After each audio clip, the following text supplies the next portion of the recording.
Toothpaste use చేసిన తర్వాత దానిపైన ఉండే కవర్‌ని మనం బయట పడేస్తామండి. కాకపోతే దీన్ని కూడా మనం రీయూజ్ చేసుకోవచ్చండి. వీడియోలో చూపించినట్టు ఇలా మనం కట్ చేసుకోవాలి. అలాగే టూత్‌పేస్ట్ కవరే కాదండి, మనం యూజ్ చేసే స్టిక్కర్స్ ఉంటాయి కదా, వాటి కవర్‌ని కూడా మనం రీయూజ్ చేసుకోవచ్చండి. వీడియోలో చూపించినట్టు ఇలా కట్ చేసుకోవాలండి. ఇక్కడ నేను దీన్ని 3 స్పాట్స్‌గా కట్ చేసుకున్నాను.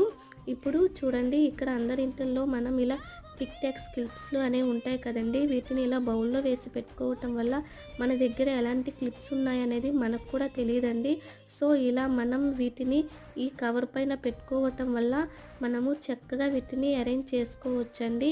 అలాగే మనం బయటికెళ్ళేటప్పుడు వెతుక్కోవాల్సిన అవసరం లేకుండా నీట్‌గా అన్నీ ఒకే దగ్గర మనం వీటిని పెట్టుకోవచ్చు. ఇలా పెట్టుకోవటం వల్ల మనకి పని అనేది సులభం అవుతుందండి.